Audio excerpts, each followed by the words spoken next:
Hola a todos. A ver, seamos sinceros, el sistema de salud en Chile a veces parece un verdadero enredo, ¿verdad? Y con tanto cambio últimamente, más todavía. Por eso, hoy vamos a desmenuzar de una forma súper simple y directa qué es una ISAPRE y cómo funciona de cara al 2026. Así que vamos a ello. Para que nadie se pierda, armamos una hoja de ruta bien clara. Vamos a partir con lo más básico. Después vamos a seguir la pista del dinero, a ver qué beneficios reales existen, cómo elegir un plan sin equivocarse, responderemos esas preguntas que todos se hacen y al final cerramos con una reflexión clave. Bueno, empecemos por el principio. Nuestra primera parada, una introducción al sistema privado. Porque antes de empezar a hablar de planes, coberturas y clínicas, es fundamental que entendamos por qué este tema es tan, pero tan relevante hoy. Y aquí va la pregunta del millón. ¿Por qué es tan importante entender esto justo ahora? Y la verdad es que no es solo por curiosidad, es una decisión que le pega directo al bienestar personal y, por supuesto, al bolsillo. La respuesta está justo aquí.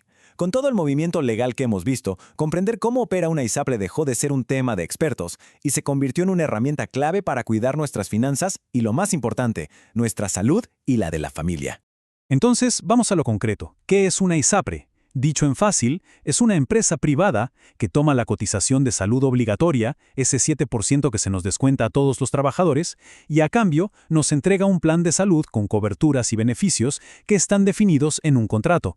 Y aquí es donde se separan los caminos con el sistema público, con FONASA. Miren, en FONASA ese 7% se va a un gran fondo común para todos. En cambio, en una ISAPRE, ese mismo 7% financia un contrato de salud personal individual. Es un acuerdo directo entre la persona y la aseguradora. Esa es la diferencia fundamental. Ok, pasemos a la segunda sección para hablar del motor de todo esto, la plata. Vamos a seguirle el rastro a esa cotización de salud para entender bien de dónde sale y en qué se usa. El número mágico es este, 7%. Y ojo, que esto es súper importante. No es un gasto adicional.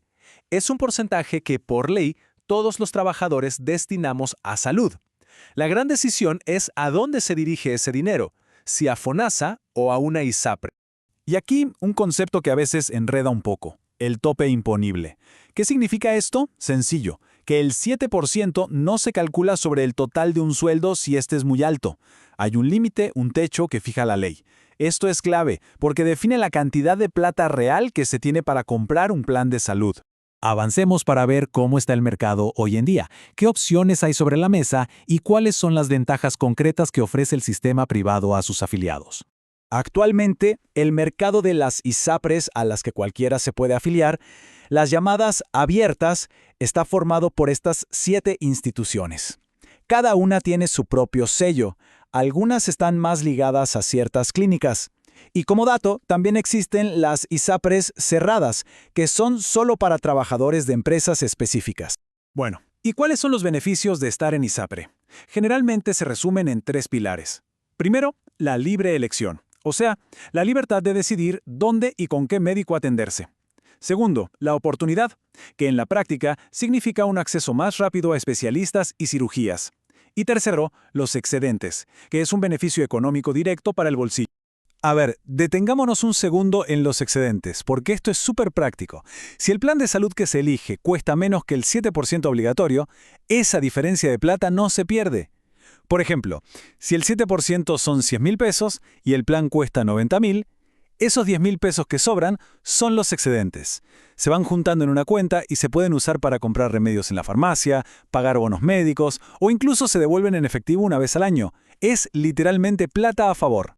Muy bien, ya entendimos la teoría. Ahora vamos a lo práctico, a lo que importa.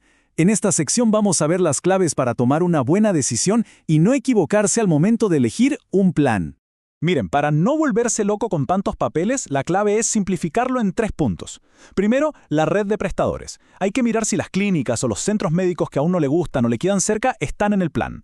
Segundo, y esto es vital, los topes de cobertura. Hay que saber cuál es el monto máximo que va a cubrir la ISAPRE por cada atención. Un plan puede decir 90% de cobertura, pero si el tope es bajo, no sirve de mucho. Y tercero, la cobertura hospitalaria. Acá la meta es buscar porcentajes altos, idealmente sobre 80 o incluso 100% en las clínicas de preferencia. Llegamos a la sección de preguntas frecuentes.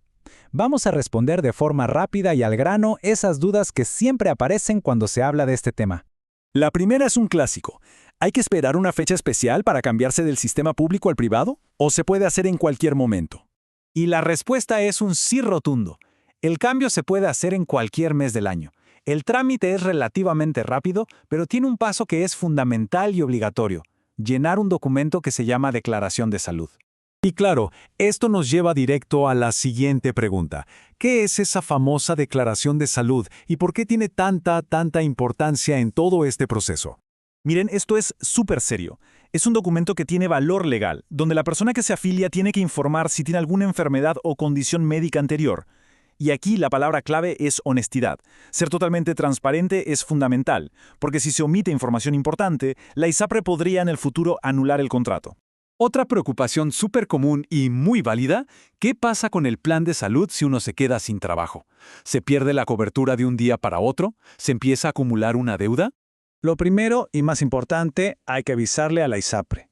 A partir de ahí, se abren opciones. Se puede seguir pagando el plan de forma particular, o si eso no es viable, se puede evaluar el traspaso a FONASA. Lo importante es no generar deudas y mantener siempre una cobertura de salud. Y con esto ya estamos llegando al final del recorrido. En esta última sección vamos a resumir la idea central, el mensaje más importante con el que nos tenemos que quedar después de todo este análisis.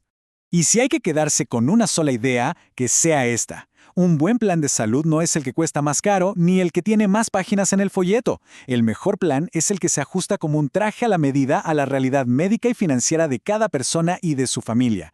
Es una decisión personalísima y sobre todo muy estratégica. Por eso, la verdadera pregunta no es si el sistema es bueno o malo, sino más bien, ¿se están usando las herramientas que ofrece a nuestro favor? Es importante recordar que esta es una guía educativa y los detalles finales siempre van a estar en el contrato de salud. Para un análisis más personal, siempre está la opción de buscar una orientación más dirigida.